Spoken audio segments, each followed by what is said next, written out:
Surkdaman. There is one more story attached to River Kaveri. A demon named Surkdaman wanted to be a victorious king. He wanted to defeat all the gods and the demons as well. To fulfill his desire, he performed deep penance to please Lord Shiva.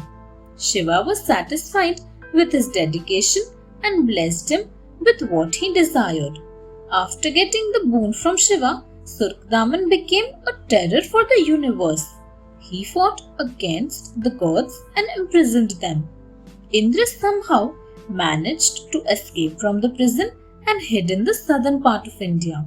Meanwhile, Surkdaman became the ruler of hell, heaven and earth. He then travelled towards Mount Kailash as he wanted to meet Shiva. On his journey, Surkdaman met Varun, the god of water. He threatened Varun to stop the clouds from going southwards, or else he would be imprisoned.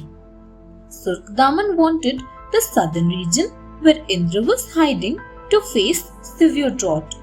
Varun had no other option but to listen to the demon, and it resulted in severe drought in the south of India.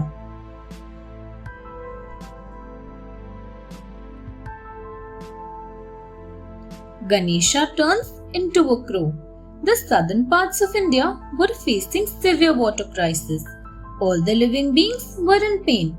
Sage Agastya, who resided on Sahaya mountains, prayed to Lord Brahma for the well-being of the people living in the south. Brahma appeared before Agastya and asked him to visit Mount Kailash and meet Shiva. He said, "Agastya, Shiva bears the holy river Ganga in his hair. He will help you."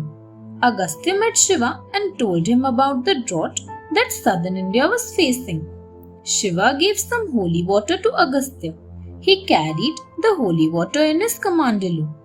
Ganesha heard the conversation and followed Agastya. Agastya reached the drought-affected region, but instead of releasing the water, he started meditating. Ganesha thought that he should do something to release the water first. Ganesha turned into a crow and pushed the kamandalu. It tumbled down while Ganesha immediately turned himself into a small boy and ran away.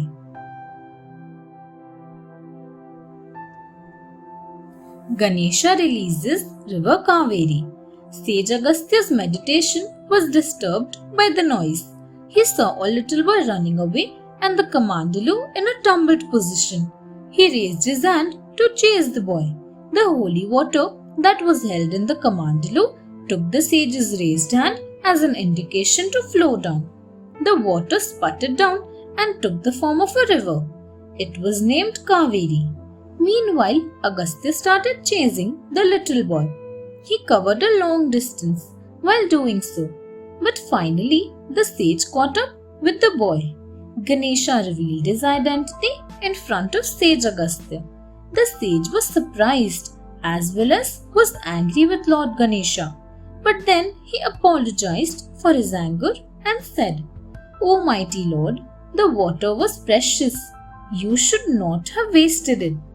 Ganesha smiled and said, "Agastya, turn around and see. Is the water really wasted?" Agastya turned around and saw a huge river flowing down the mountain.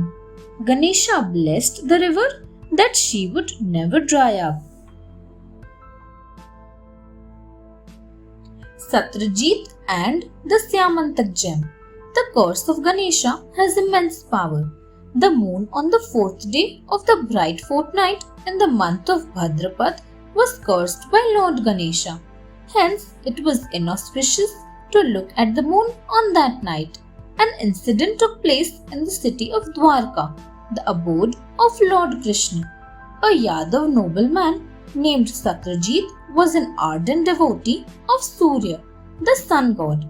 He worshipped Surya regularly.